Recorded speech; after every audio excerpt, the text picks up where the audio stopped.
We gon' take it up from last year. Shoot on my shot, boy, I'm long range. Me and the team on the same thing. Stayed down, never switched up. Only thing changed was the game. I'm in the zone now. Nothing can change what we on now. When I pull up, know it's going down. Foot on the gas, ain't no slowing down. Aiming for greatness, no settling. Kick down the doors, they won't let me in. Taking no L's, yeah, I gotta win. Watch me kick down the doors, they won't let me in. Who running the game now? Foot on the gas, can slow down. No, my team, we holding it down. We know we running it now. Watch the game change. Watch the game change. Watch the game change. Watch the game change, yeah.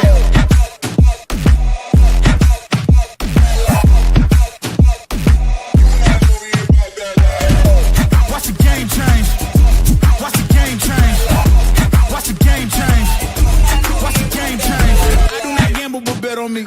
Tell them that's life, yeah, it's still love it. I'm taking a shot for my enemies. I can't waste no more time on my energy. I know they know I got it on lock. Go against me, that's a long shot. Cause I'm counting wins all around the clock. Never doubt me, boy, I don't stop. Who do you feel when they make you the monster? I am not scared of none of you imposters. Taking the lead now while they watching. Think you should leave now while the option. Taking no L's, yeah, I gotta win. Watch me kick down the doors, they won't let me in. I'm running the game now. Foot on the gas, can slow down, no.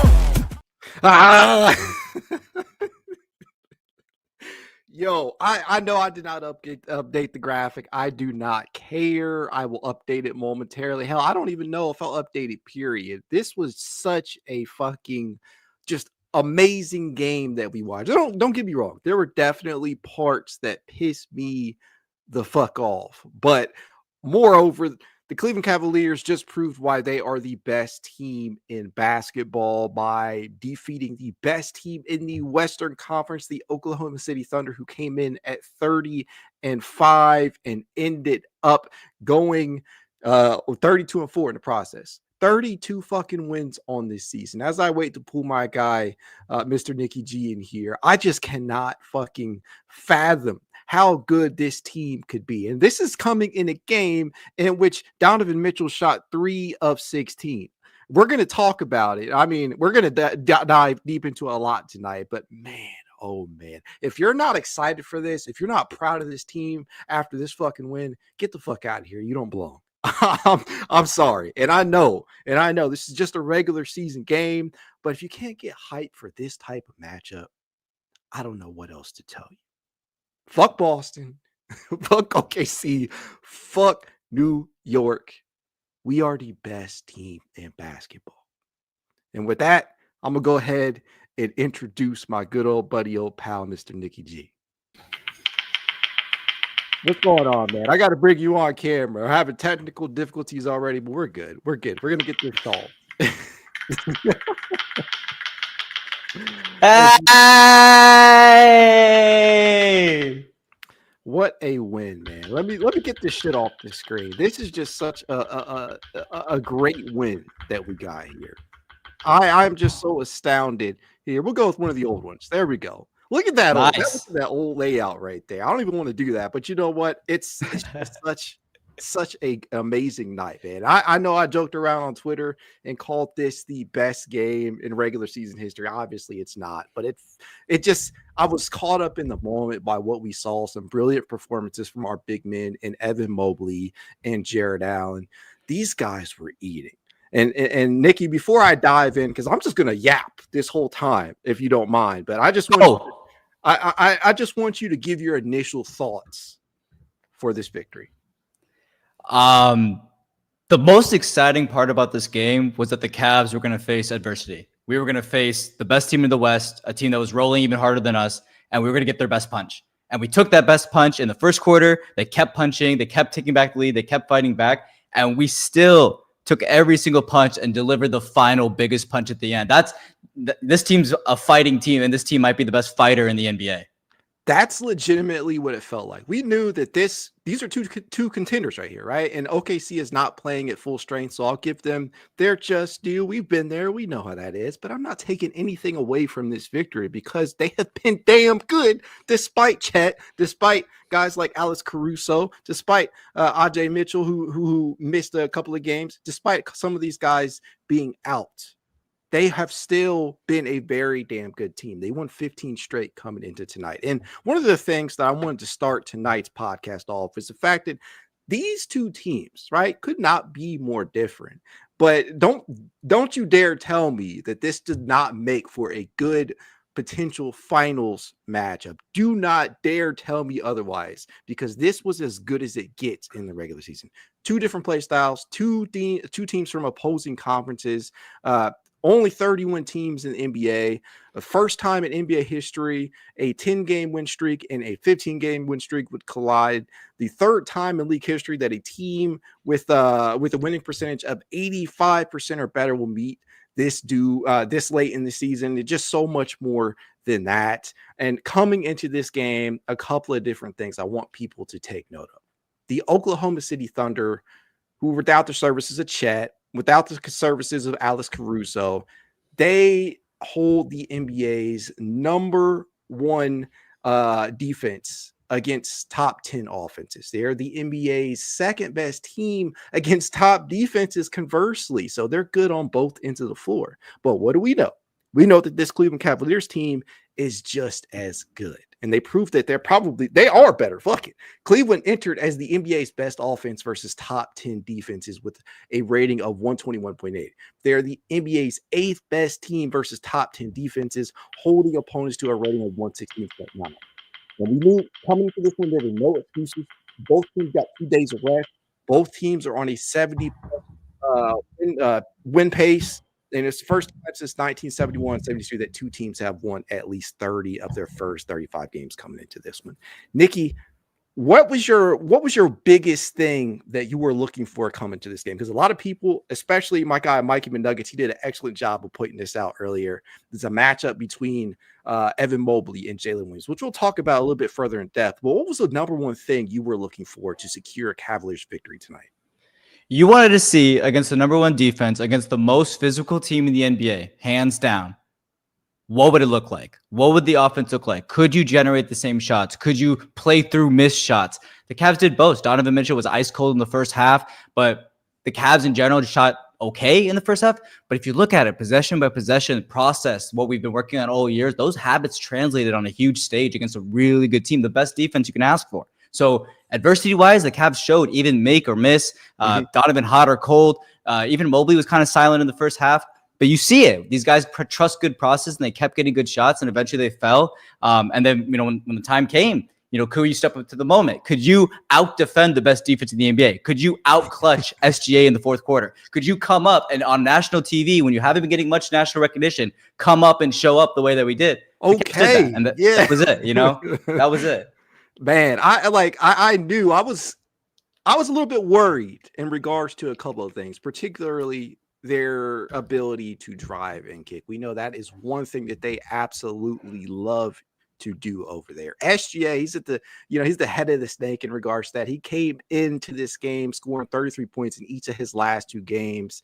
And he's just been such a threat from basically everywhere. He's by no means a knockdown shooter. He's only shot above 37% once in his career, but he's respectable enough to make you pay for leaving him open. He's masterful from the mid-range. As we saw tonight, him hit a lot of nasty mid-range looks. But on the season as a whole, prior to tonight's game, he came in shooting 74 of 140, or rather 52.9% from mid-range. We know he's a monster in transition, scoring the league's 7th most points per game, out in transition at 6.1 per game, and he's a terror in isolation. But where he can be most effective, as I said before, is when driving towards the rim. This man is an absolutely devastating slasher and driver as there is in today's NBA. He's number 1 in the league in total drives entering tonight at, if I'm not mistaken, 752 on the season. Nearly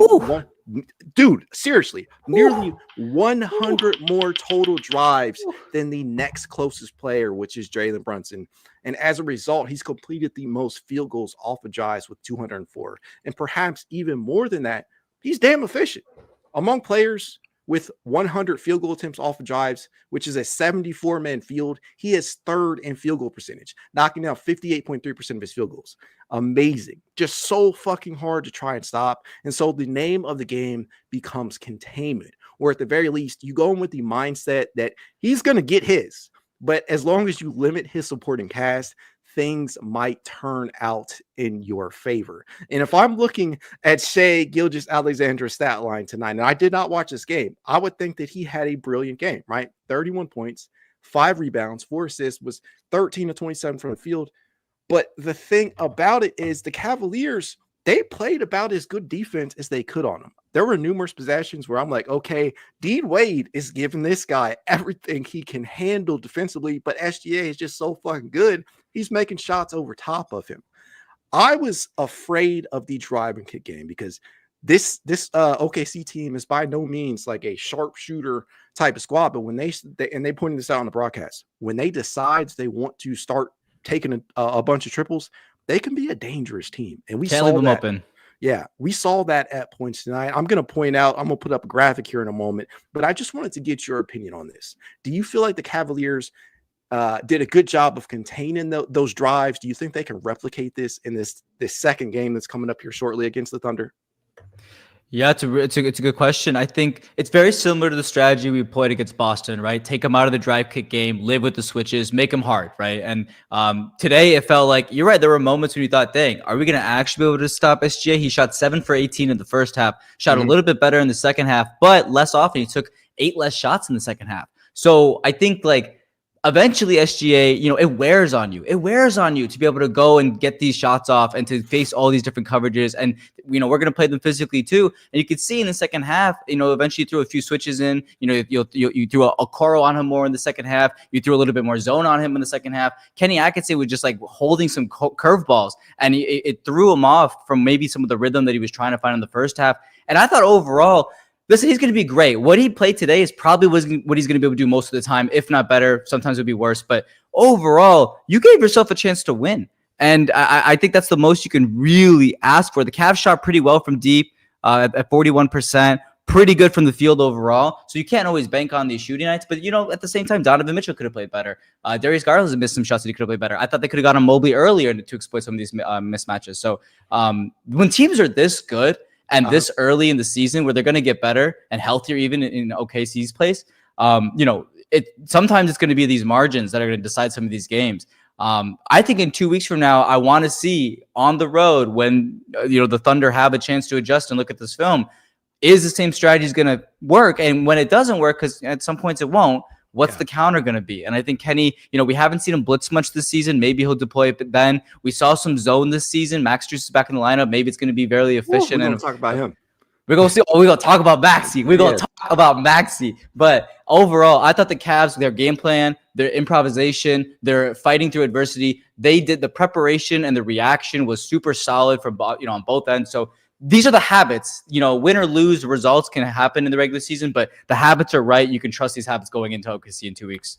That's exactly how I feel, right? It is truly, it feels like the Cavaliers played as good of a defensive game plan as they possibly could. And OKC still scored 122 points. The Cleveland Cavaliers, just to put this into context for folks who may not have watched this game live, Donovan Mitchell, again, he shot 3 of 16, scored just 11 points, was largely held in check by the likes of Lou Dort and others. And the Cavaliers still put up 129 points. If that does not tell you that the Cavaliers have multiple options, they have another gear that they could possibly kick it up to once Mitchell decides that he's going to perform, good luck if you're an opposing team. And I mentioned I was going to put up those numbers for OKC. I'm going to try here. So these are what was worrisome to me heading into this matchup, with knowing how good that OKC is at the drive and kick game. It's not just SGA, but Jalen Williams is also up there too. If I'm not mistaken, he entered tonight 8th in total drives himself. But the biggest takeaway from this is that when they're doing these drives and kicks, they're looking for good shooters out there. Lou Dort, he's been a very efficient shooter. 5 of his 5.7 total 3-point attempts come via the catch and shoot scenario. Aaron Wiggins, he's another guy that can do that. 3.1 to 3.6 and so on and so forth. You see Isaiah Joe, 4 of his 5.8 attempts. Kenrich Williams, 1.9 to 2.1. AJ Mitchell, 1.3 to 1.5. This is the thing that I was most worried about because of how the defense, how SGA tends to collapse defenses with his dribble penetration. Same thing with Jalen Williams. These guys are just phenomenal scorers, and I was really, really hoping that as long the Cavaliers held these guys and contained them as much as they could, but did not let any of these role players go off. And for the large part of the game, I felt like they did that. Now, Isaiah Joe just 2 of 6. Jalen Williams 2 of 7, and Jalen is not necessarily a great 3-point shooter. SGA himself just 1 of 6. Lou Dort 1 of 3. Casey Wallace had a couple of bombs early on that really, really hurt. But, I'm not going to be bad at the fact that the Cavaliers held OKC to 35%, which is actually below their season average in terms of their 3-point percentage. To me, the Cavaliers, they got a game plan tonight. Feed the bigs, right? Feed the big man. How did you feel about Jarrett Allen's performance? Oh man, what's so crazy? I thought in the very, very, very beginning, I was watching it, and I was like, dang. There was a couple moments in the first half where like we put a Okoro on SGA, and then they brought Jarrett Allen to the screen. I'm like, okay, great. It's Jarrett Allen and Isaac Okoro on a pick and roll against SGA. This is good. We couldn't ask for a better matchup, right? And there were a couple moments where Jarrett Allen, what I thought was overhelping. There were times when he got caught out of position in the first half. But then they just kept going with it because they love an aggressive Jarrett Allen. They want a Jarrett Allen who's there, active, moving, disrupting. That's when he's actually at his best, right? They don't, and so they kept with it, and Jarrett settled into it, and he kept making the adjustments throughout. He upped his physicality. He was more aggressive on the boards. He was contesting without fouling more often. He was getting back to bodies on the glass later as the game went. Like he was figuring it out. And I love that Kenny gave him the room to do that. And he really started to he didn't run from the physicality. We've seen years past where Jarrett Allen, the physicality would kind of throw him off. He embraced it. He actually was the most physical player in the fourth quarter. Like this guy really figured it out, even though the Thunder were attacking him. And that was incredible. It's so vindictive to see Jarrett Allen and Evan Mobley dominate Isaiah Hartenstein. Like we talk about, oh, this is the team that got clapped by the Knicks. Oh, this is a second round exit team. And then they just messed up the guy that messed them up years ago. Yeah. This team's different. So many people gave the credit, or all the credit rather, to Mitchell Robinson, and they did not realize how big Isaiah Hartenstein was to that second unit for that Knicks team. He was big time in that series. And He's big time.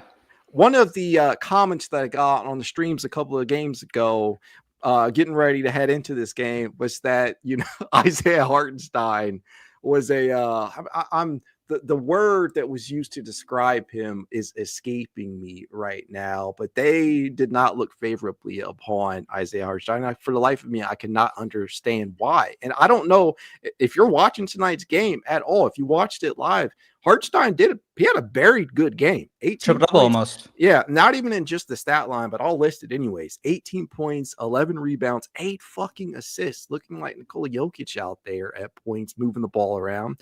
He's having a very tremendous season, and he's been phenomenal for OKC this year, especially in Chet's absence.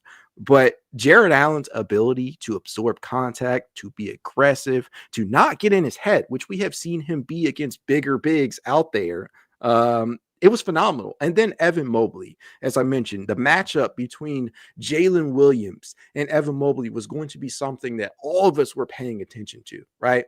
Jalen Williams versus Evan Mobley, that was one thing where I felt the Cavaliers had a possible advantage. At least that is how I viewed it. Now, a couple of things to be considered here. Evan Mobley's about 7 foot. You can find anywhere you look, you can see people list Evan Mobley 6'11", 7 foot, 7'1". It just varies across the board. More of the story, he's around 7 foot.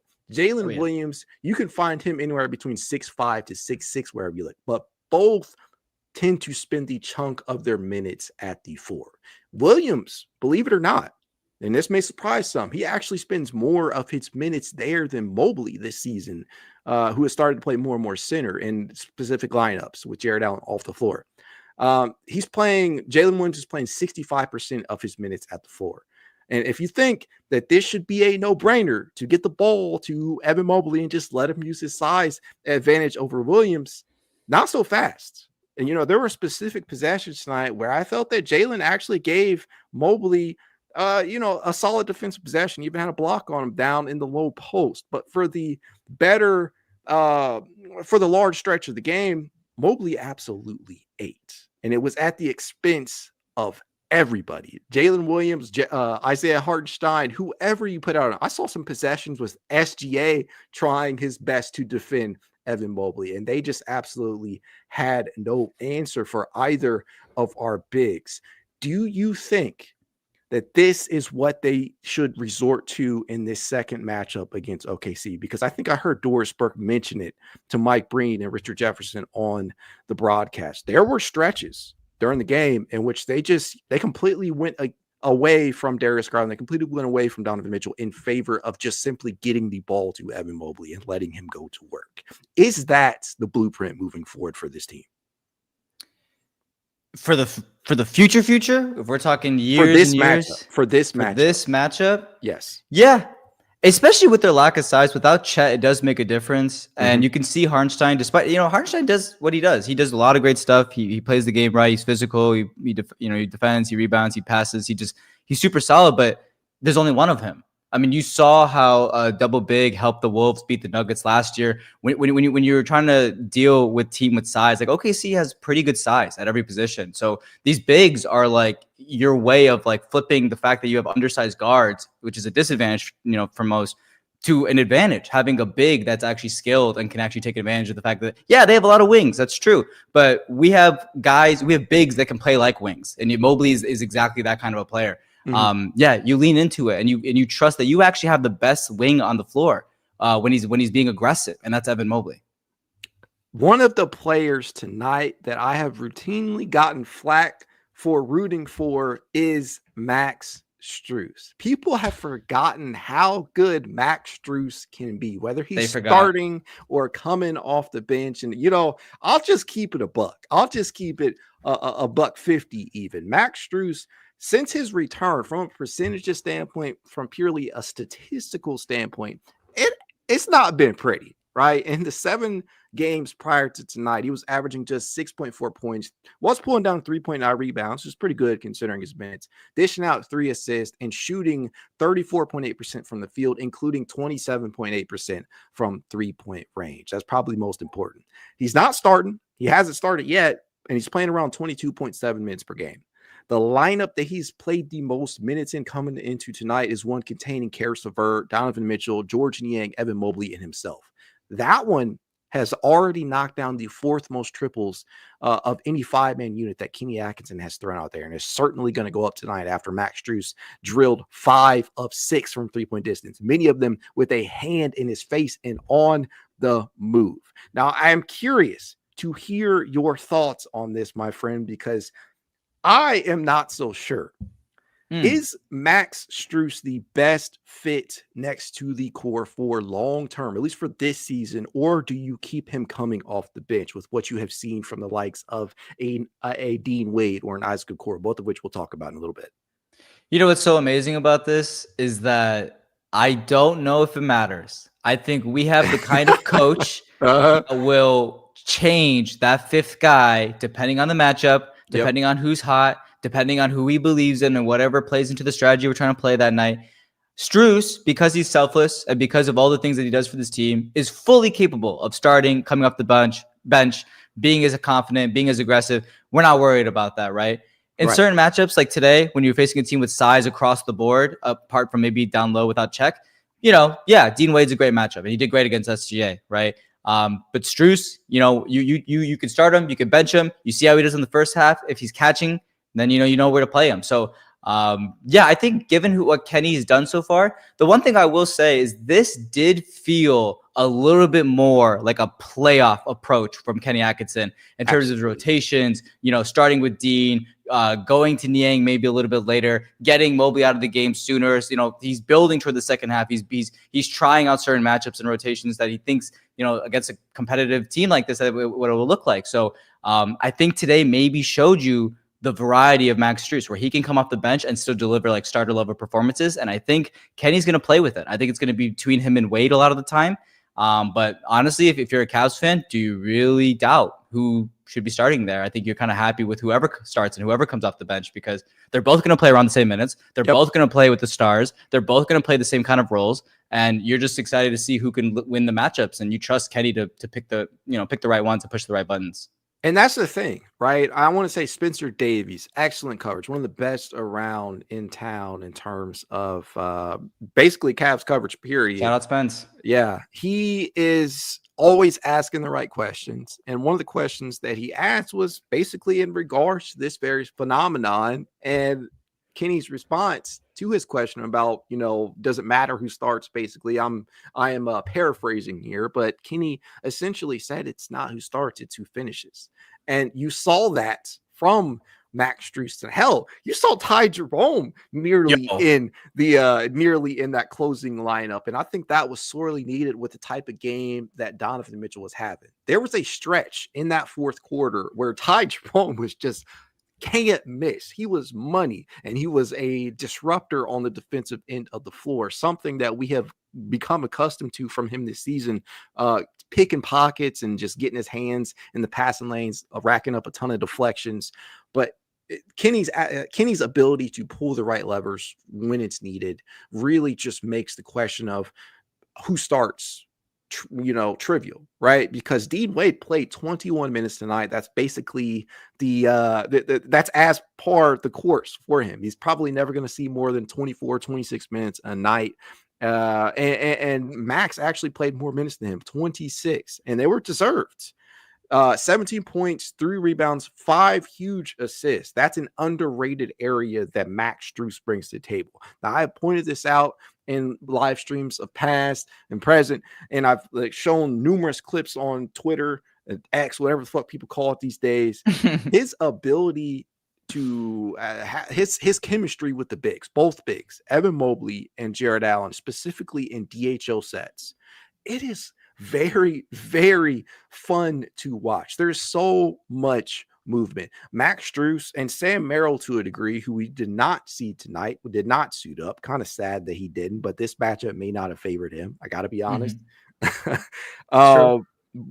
They have both been a big part of Zoom actions in which you get a DHO involved and you get somebody screening for the screener basically, and you get the ball handler a pretty good look off a set screen. They have both been big participants in that. And Max Strus, one of the best things that he brings to the table, because he's so multifaceted, is his ability to shoot off the dribble, not off the dribble, but shoot on the move.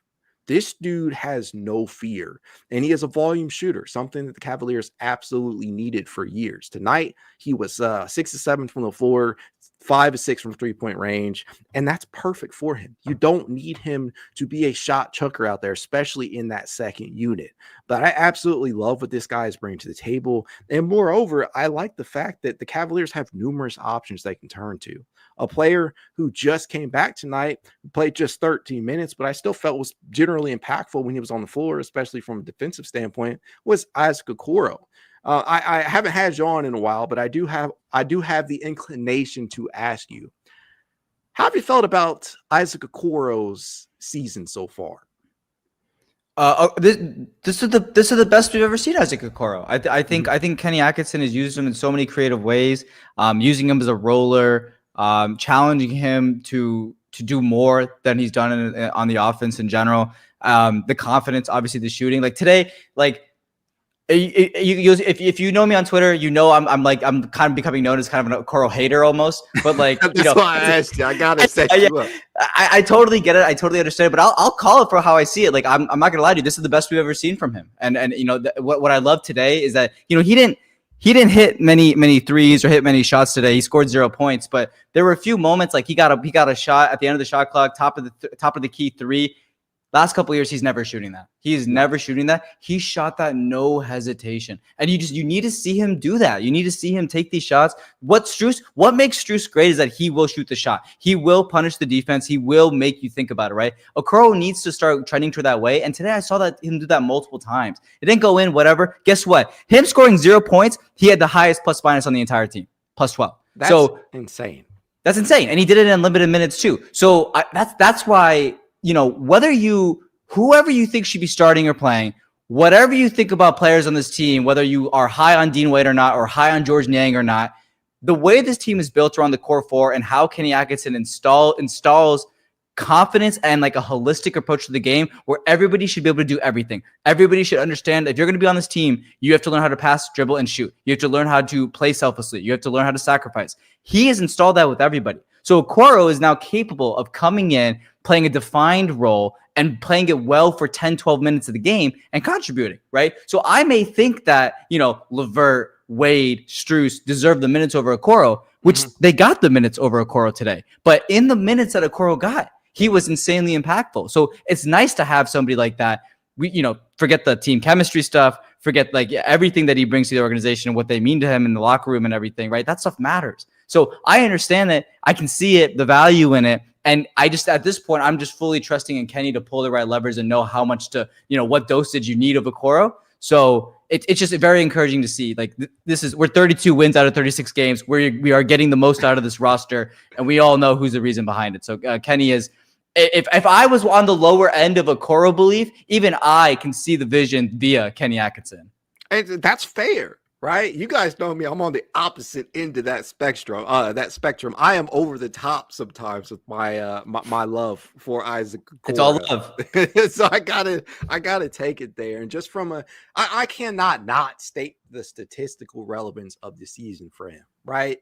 Prior to tonight's game, really prior to that injury, or he missed 2-3 weeks with the shoulder injury.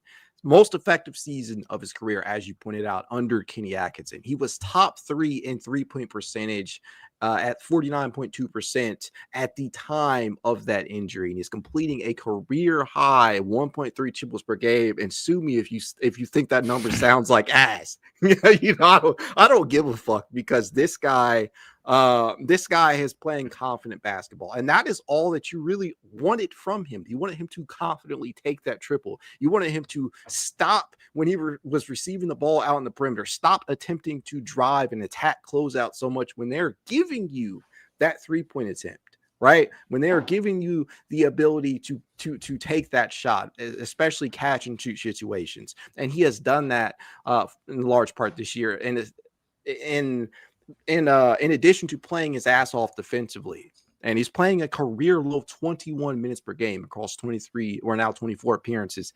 16 of those being starts. So to me, his role has been streamlined, especially now that he's probably not going to start. I think it feels safe to say that in most matchups, and I do understand that Kenny, especially in the playoffs when everything is about matchups, I think it is safe to say that Isaac might be seeing the last of his days as a starter, at least during the regular season, outside of the occasional spot start, because I do feel like Dean Wade has essentially locked that down for now, especially or at least the very least 2 open games. But one player I'm very curious about now that we bring him up, have you been satisfied with the Dean Wade starts? Do you think that he belongs or he plays better alongside the core 4 than coming off the bench?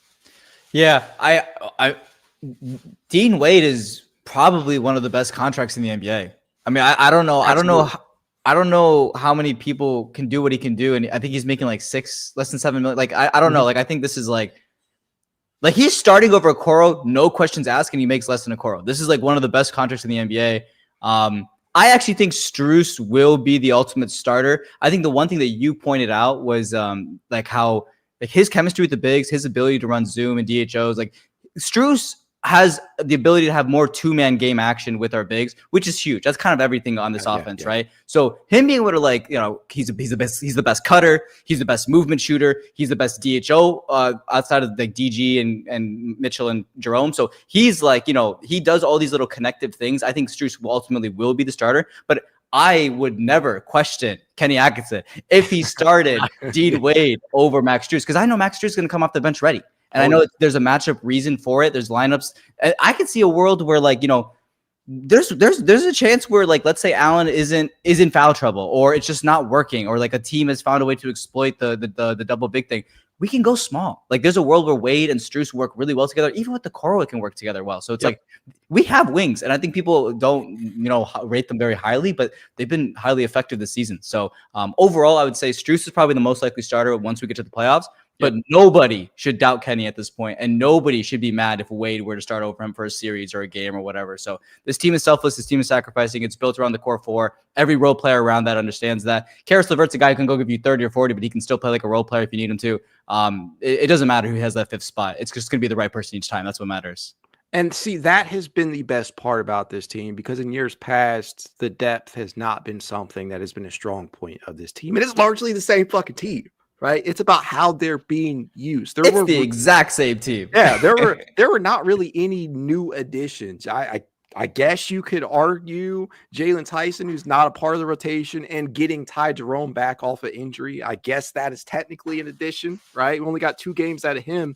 And we saw the impact from him tonight, and we've seen the impact from him on the season as a whole. But it just goes to show you that coaching matters. Now, I continue to bring this name up. I hate to do it, and I'm very, very proud of what he's doing over in Detroit.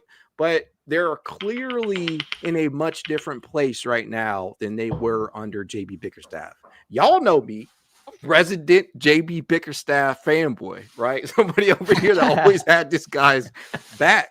But seeing the way that this team functions, specifically offensively under Kenny Atkinson, it is undeniable that coaching matters. The way in which guys are used matters. The rotations at specific points of the game matter. Confidence, the confidence that's being instilled in each and every one of these guys in different ways. It all matters. And you're seeing that coalesce into a special season. It feels very much like what you saw in Steve Kerr's first season with the Golden State Warriors. And I know that's a comparison that a lot of people love to use, you know, the Mark Jackson to Steve Kerr. JB Bickerstaff is the Mark Jackson to Kenny Atkinson's Steve Kerr. What a compliment to JB Bickerstaff, by the way. Yeah, I mean, you see what they're doing over in Detroit, and I know that they added some pieces. Respect. Yeah, but they're performing much better than they did. They've already surpassed their previous win total from last season. But I'll tell you this, Kenny is just on another level, man. And I fail to see a team in basketball, period. And let me put some respect on OKC, because they did not have Chet, right? They are still without their best perimeter defender in Alex Caruso, one of which may be back when they face off, in the next week, right? I think that's the next matchup. But this team right now, the way that they're playing, I don't know if there's a team in the entire NBA that can really beat them. And that includes Boston. That includes New York. That includes Dallas with a healthy Luka and Kyrie. You tell me, is there a team out there right now with how you have seen this Cavaliers team play that actually legitimately gives you fear? Yeah, anything could happen. I think what's I think the thing that we Nicky, should that's not what I asked you. I said I know anything can happen, but are you afraid of any team? I'm sorry, I gotta put you on the spot. I think obviously, I think Boston is the one team you obviously have to respect. In terms of fear,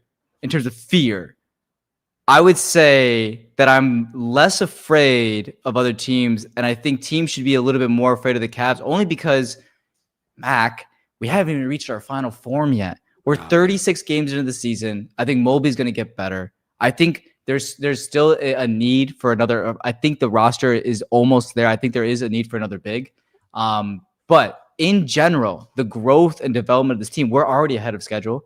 So I think when we talking about fear, the Cavs are going to walk into the playoffs being more feared than fearful of anybody. And yeah, I think their mindset, Donovan Mitchell at the end of the game, they're up by 7, 13 seconds left. It's over. They're going to win. Donovan Mitchell is sitting on the bench with 11 points, his worst game all season. And he's smiling because he realizes what he has on that bench. Earlier today, there was an article that came out, and he talked about Evan Mobley, and he said, there is a reason why I signed back here. There is a reason. He believes in the depth of the team. He believes in the other stars in the team. He believed in DG even when a lot of people didn't believe in DG last season. And guess what? There's a very, very fair argument that Darius Garland has been the best player on the Cavs this season. Like, he's been the most consistent. He's the way he's running this offense. He's been running an offense on SGA levels. And I don't think people are giving him enough credit for that. And so Donovan Mitchell is seeing around him. He has the help he's never had before. What does he have to be afraid of, honestly? I mean, we're just in such a different place than we were last year. And it speaks volumes about the fact that Darius Garland, and not only Garland, right? Evan Mobley, these two have elevated their level of play. Darius, people forgot about, we all talk about the all-star season that he had in 2021-22, but they forget that sandwiched in between that and a very piss poor season that he had last year was another very good all-star worthy season in 2022-23. People forgot about that season. They just immediately jump to the year that he had last year. We know what he is capable of. Now he is being empowered, not only from Kenny Atkinson, but from the man himself, Donovan Mitchell. These guys are playing the best basketball of their respective careers, yet their statistical their statistical output is lower because of the minutes that they are playing. So to me, like the all-star argument, which we know that is a popularity contest at this point. We know that there are guys who have better stat lines than Darius Garland, but when you look at the impact that this man has on winning game in and game out, you pointed it out, maybe the most consistently this season to maybe Evan Mobley. I think that's the only other guy that can legitimately give him the a little bit of contention for that title. But Darius's ability to impact winning is just on another level this year. And the stat line tonight, it's not perfect. 18 points, 7 assists, 7-15 from the field, 2 assists from three-point distance. But he made the right plays when necessary. Similar to Donovan Mitchell. Donovan Mitchell had a piss-poor game from the field, but he was moving the ball when he needed to. He made a couple of plays out there. The 2 triples that he did hit, they were big. You could argue that they were momentum shifting at points, but just to see the sheer dominance that this team is capable of, I'm just not sure, man. Just to harken back to the conversation on fear, I'm just not sure that there's a team in the NBA, let alone the Eastern Conference, that can really compete with how they are. And as you said, we're not even playing at our peak yet. No, they're not even at their apex. Once you get better, it can get even scarier than this. And make no mistake, I continue to say this because I take nothing away from OKC. They are not at the best that they could potentially be either. Without Chet, right, without Caruso, they can be better than what they are, which is a scary thought for the Western Conference. And that is what makes this potential finals matchup so appealing, right? It's this, if the season were to magically end today, right? Let's say that everybody is healthy for OKC. Everybody's healthy for Cleveland. Is this the matchup that you would want to see in a 7-game series in the finals? Absolutely. I think the entire world wants this. I know the NBA wants this. I know the NBA wants to see a small market SGA in the NBA finals. I know they want to see a new market, small market, a new guy to brand around. The NBA is working desperately for life after LeBron, and they're trying to brand stars, and they're trying to create. Like, I don't know if anybody noticed this. We're all on our phones. We're all on social media today. The amount of promotion for this game was insane. High promotion. Like you said it yourself. We were talking about this being the best regular season game of all time, fully knowing that the odds of that happening were so low, and it was still an amazing game. Yeah. And they pushed it so hard because they know this is the future direction of the NBA. You want pay-per-view. You want matchups and drama and storylines, and you want these head-to-heads, and they got it here in the regular season.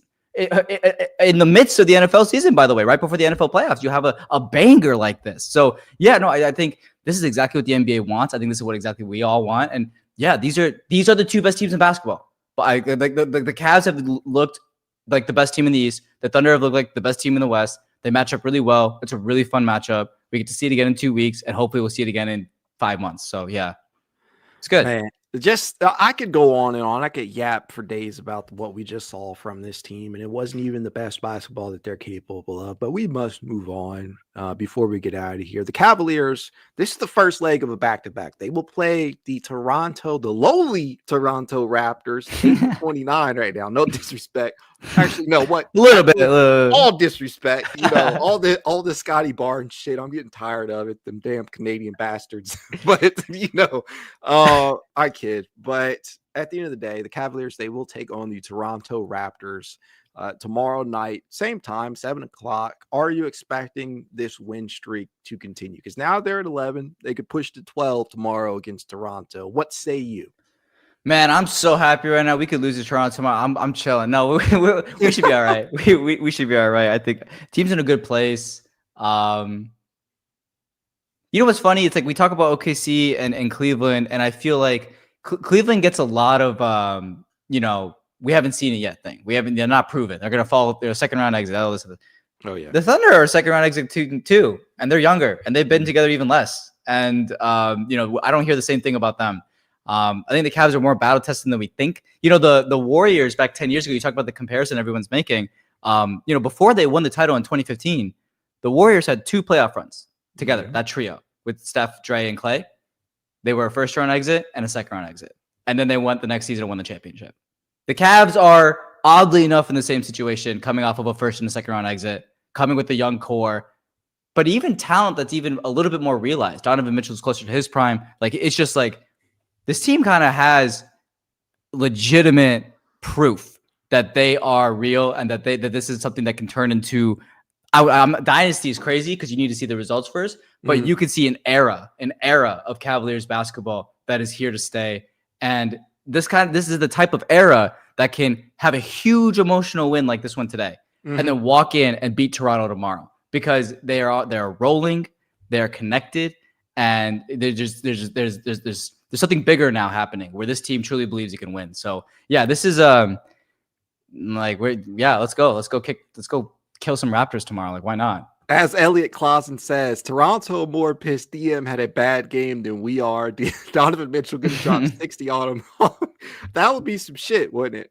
I'll just say this, right? With the way that series against Orlando played out last year, and now looking at how good that they have been this year as the Eastern Conference 4th-seeded team, with all the fucking injuries they've had to deal with, I feel even better about going to 7 games with that team. And then the Cavaliers going out in 5 against Boston. It's neither here nor there because they weren't healthy. This team, as you said, they could really start a dynasty here. They're not, most of them are not in their prime. Donovan Mitchell is still relatively young, and they're all locked up for the foreseeable future. The only thing that could stand in the way of this team might be the CBA at a certain point, which, that's a whole conversation for another day. But I think we're just very, very happy with where we are right now. And I feel basically the same as you. If the Cavaliers just somehow found a way to lose tomorrow, would I be upset? Yes. But considering that they got this win after so much has been made of whether or not this team is real or not, and going out and beating the best team in the West against OKC, I feel good. I feel like the Cavaliers are in a good place. They can continue to put more and more separation between themselves as number 1 seed and the Bostons and the New Yorks of the world, who are 5 and 8 games back in the standings.